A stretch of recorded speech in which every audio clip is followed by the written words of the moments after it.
how successful you're going to be trying to pull a deal like that off. Let's become aware when we're not feeling good, when we're not doing the things that give us the results we want, we are emotionally involved with a destructive concept that we put in here ourselves.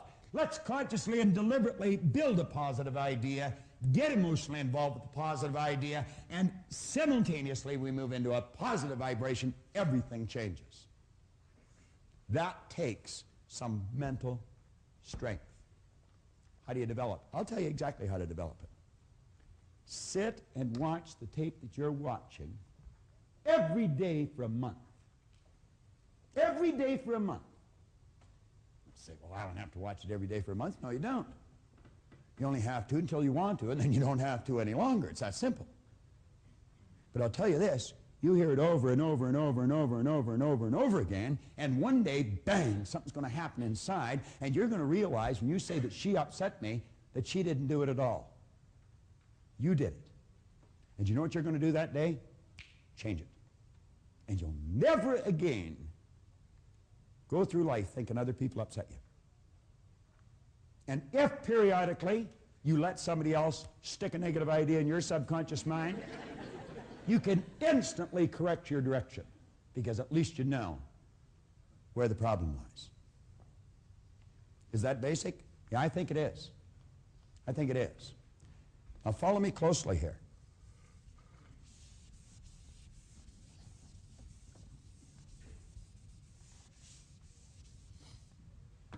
The ideas that you impress upon your subconscious mind over and over and over and over and over again ultimately become fixed in there. You see, what you're doing when you build these ideas that we're discussing now, what you're doing is building brain cells. Every time you think about that idea, you're giving those brain cells more strength. And in a relatively short period of time, Dr. Maxwell Maltz, the great author of the phenomenal bestseller, Psycho-Cybernetics, he pointed out that in approximately 21 days of doing this with an idea, that idea will become fixed in your mind. Then it's more commonly referred to as a habit.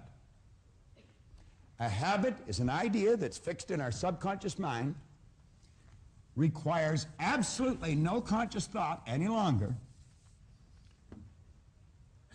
to cause us to act on it. Do you know you drive your car through ideas that are fixed in your mind? When you first started to drive, you were all hands and legs. Every bit of conscious attention was on what you're doing.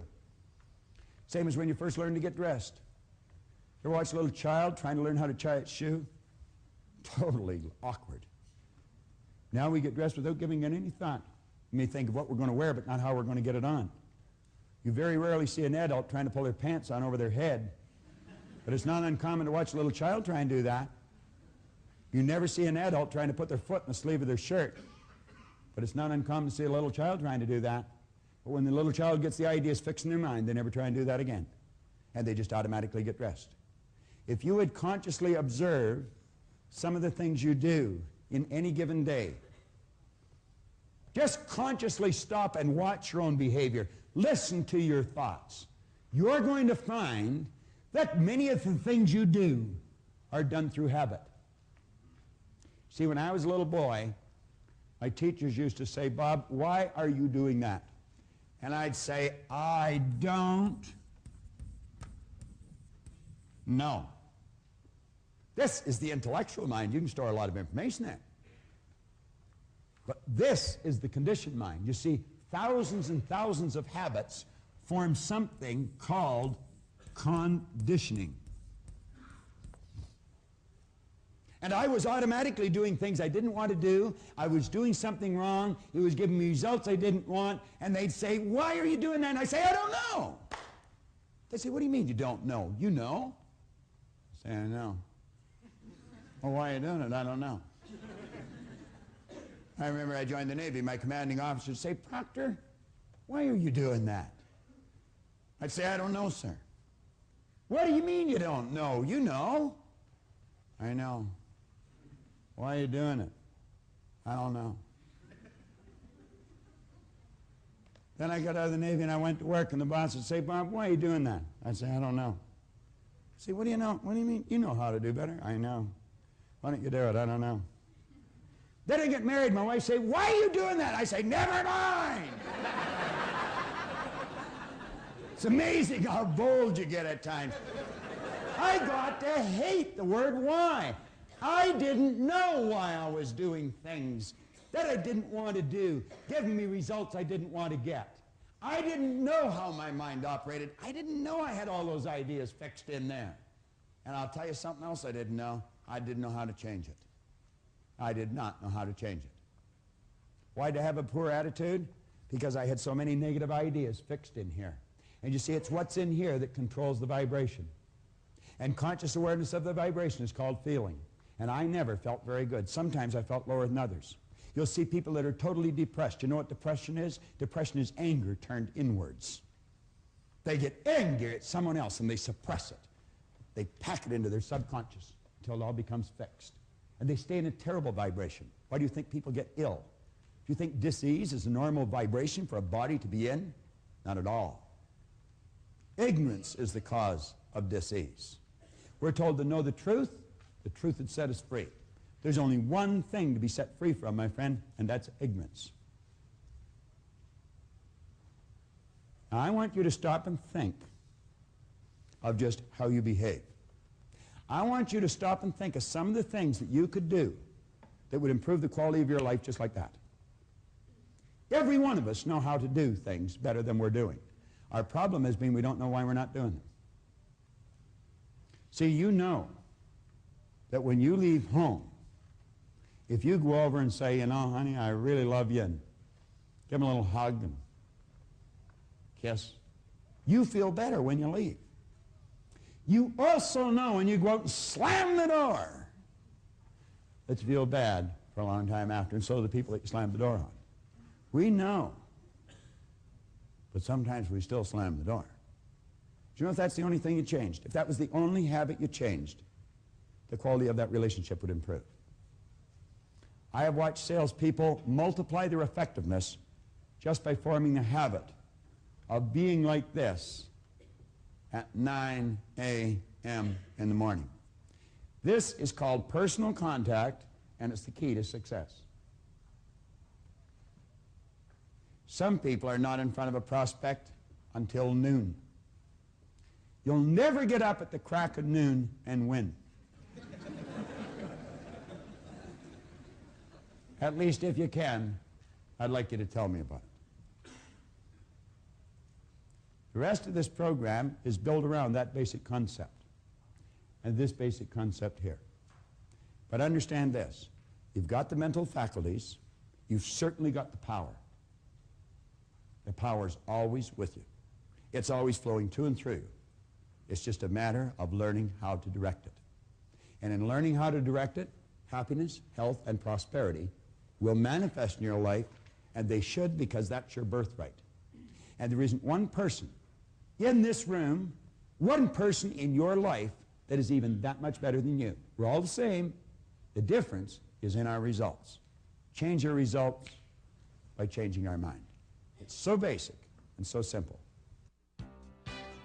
I want to suggest that you consciously make a decision to change one habit in your life. I'd like to introduce you to someone that I love dearly, my aunt, Marg Moyer. She was in the habit of letting other people think for her. What everybody else wanted to do, I would do. You know, you wouldn't start an argument or you know, hurt anybody's feelings. And you waited on people continually. Marg changed one habit, and she literally changed her life. I'll tell you one thing, she's a force to be reckoned with today. A nicer person, too. Well, if you were to tell me something and I didn't agree with you, I could tell you, no, I don't agree with that. No, I don't wait on anybody. I think anybody that comes to this home will know that, because once you're here once, after that you get your own coffee. You know, we started our own business, and we really worked. And we worked extremely hard, and the whole family worked, and now everybody reaps the benefits. I would never have had the inner security to start a business. Now you decide, what habit are you going to change? What have you been doing automatically without any conscious thought? Pick one and make up your mind. Like Marg, you're going to change. Marg not only brought a lot more of herself to the surface to enjoy, her whole family enjoy her more. You pick one habit and make a similar change in your life. Now John Canary is going to introduce you to your greatest power. Now I'm going to ask you to take a look at a picture. I'm going to bring a picture up close to you. First of all, I'm going to hold it up. Some of you have seen this before, but I'm going to ask you, some of you, to tell me, what is it you really see? Now, if I were to go over here to Paul and say, Paul, what is it you actually see when I ask you to take a look at this picture? What do you see, Paul? A skull. You see a skull. Andy, tell me, what were you able to see? A skull. You were able to see a skull. Now, if I take a closer walk over here to someone here, what is your name, sir? Jim. Jim, what did you see? I saw a skull. You saw a skull. Jim, can you just walk up here for a moment? I just want to get you on camera here and get you to take a closer look at this. And just take a look and tell me, yes or no, is that a skull? No, it's not a skull. It's not a skull. As a matter of fact, Jim, is it a beautiful picture if you take a closer look? It's kind of a nice picture. Yeah, it's kind of a nice picture. Thanks a lot, Jim. I appreciate that. Now, you see, the closer that I get to you with this picture, you're going to start to see something completely different than what you thought you were looking at. You see, you instantly said, that's a skull. You remember this morning Robert talked about cells of recognition. And you were able to see this with your eyes. Your eyes picked it up and sent a transmission of energy to cells in your brain. Cells in your brain. Those cells were triggered or moved into a speed of vibration, a high amplitude of vibration, and flashed a picture on the screen of your mind. The picture you were able to describe is a skull. But you know something? That's not true. You know what I've got here, isn't that correct? Correct. Do you know what I've got here, Tammy? You see, some of us in here have exactly the same picture of what's in this skull. What it is a beautiful lady looking in a mirror. Now, there is no way, unless you get a close look at this, can you see a beautiful lady looking in a mirror. There is just no way that you can actually see it unless you get closer. I want you to think about something, and it's extremely important.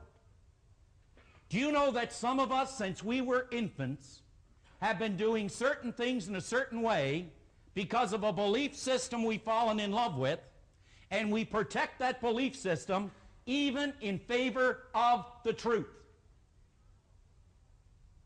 Even in favor of the truth. There are people who will die for tradition even if it means learning the truth.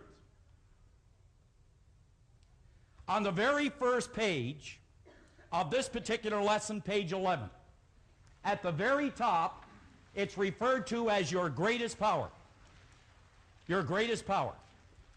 And I want you to follow through this particular lesson with me as I begin to work with it on the board a little bit.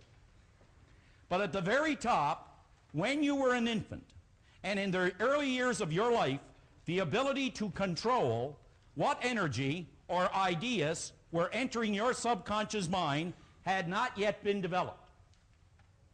In other words, the age of reason, before the age of reason. Before we ate of what is called that tree of knowledge. I'm talking about, you could say, our little life. Long before we were able to say yay or nay. Now there's a question I want you to ask yourself as I get into this. And the question goes like this. Who and or what is in control of my life? Who and or what is in control of my life? Now, George Bernard Shaw one time put it this way. He said, it seems that people are forever blaming their circumstance for who and what they are. I, he said, don't believe in circumstance. The people who get on in this world, who come up with the results, are the people who look for the circumstance they want, and if they can't find them, then they go back and they make them. Then they go back and they make them. So let's just maybe take a look at how we learn some of the things we've learned. First of all, let's understand that we are all a confluence of a genetic structure. You could say that our genetic structure makes up a lot of what we believe and a lot of what we are, but not near as important as our environment. Now, one time heard Earl Nightingale make a statement that went like this. He said, all kinds of studies have been made regarding motivation. What is it, he said, that motivates us to do the things we do, to achieve the things we achieve? And he said, while there's no pat answer to so large and complicated a question, he said, we believe that the overriding force that motivates people is due to choice of environment. Now, he said, some people make this choice consciously, but a great majority of people make this choice unconsciously as a result of environmental condition. Now, let's just go back into our little life for a moment. A very simple little exercise, but yet you see, even though we know it, it doesn't mean we are actually implementing the understanding of it. And you could say there is our outside world that has the predominant influence in the life of a child and what that child becomes. Now think about it. Here is a child who was born in absolute perfection. Maybe not physically speaking, but from a spiritual point of view, this child was born absolutely perfect. And in the beginning, they have the ability to think, they have the ability to reason, they have all the intellectual factors somewhere resonant within their mind, but they're not yet developed. Consequently, their mind is wide open for any idea that is going to come down the tube. Let me give you a good example of that. If I were to just come over here and I were to speak to you, Nick, Mr. Kavuk. Mr. Kavuk, if I were to ask you what religion you are, if you had to name one, what would it be? Christian. Now let's keep in mind that there are what? There are 47 types of Christianity in California alone. Now, what are your children, Onik? They're Christian. Now, were they born Christians, Onik? They were born Christians. Now, here's the point.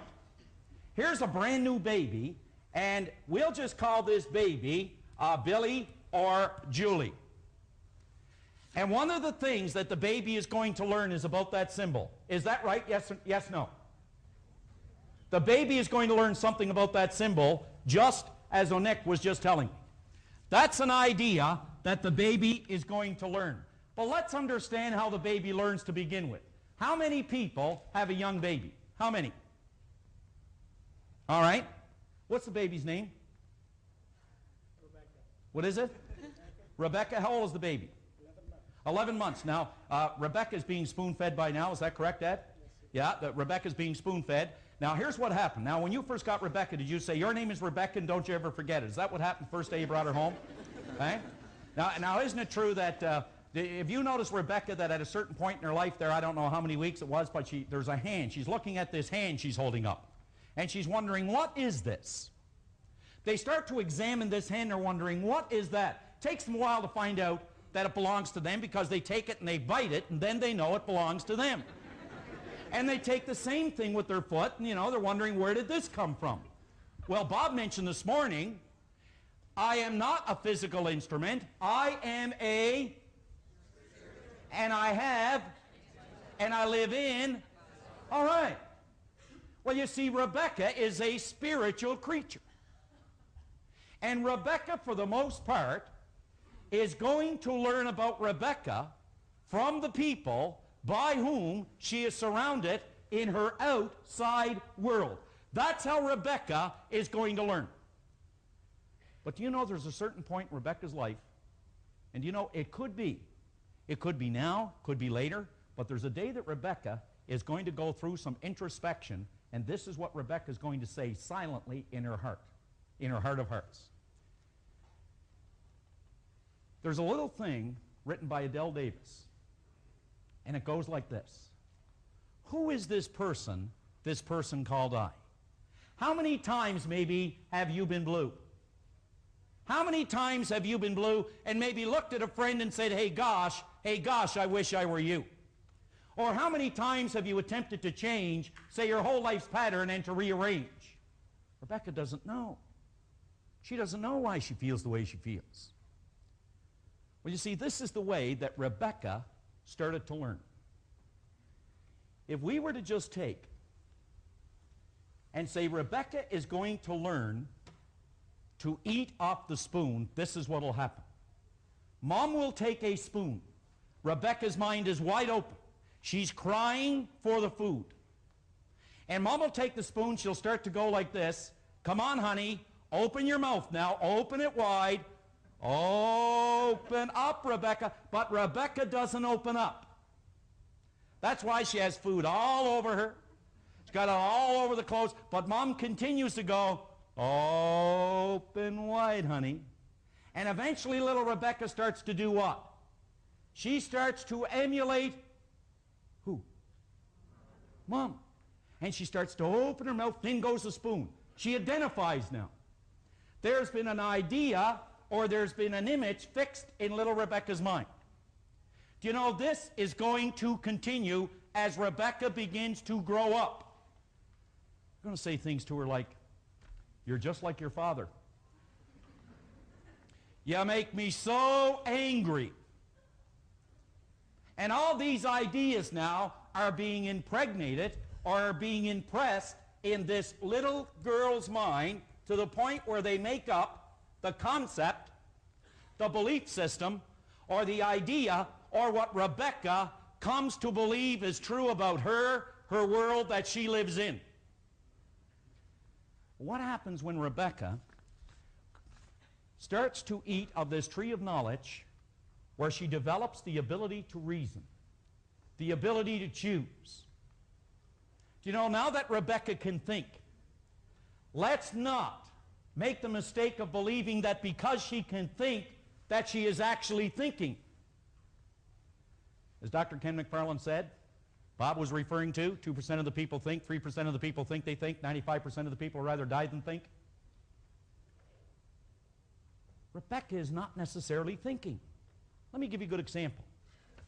What is it that's causing Rebecca to do the things that she's doing? We know it's got to be the conditioned mind. Good, bad, or indifferent, it is the ideas that have been impregnated in her subconscious or her conditioned mind. Let me give you a good example. One day Rebecca is going out and she's doing a little bit of shopping with Mom.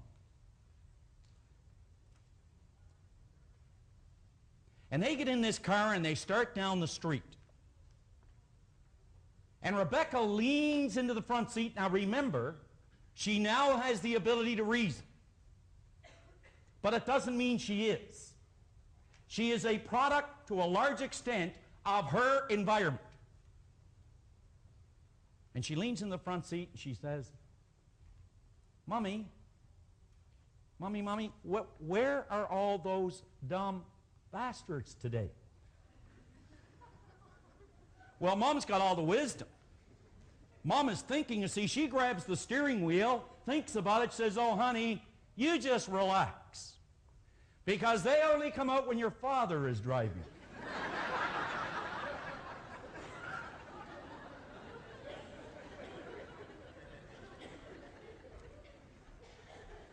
Was that little girl doing something wrong? Did she say anything wrong? Not in her mind.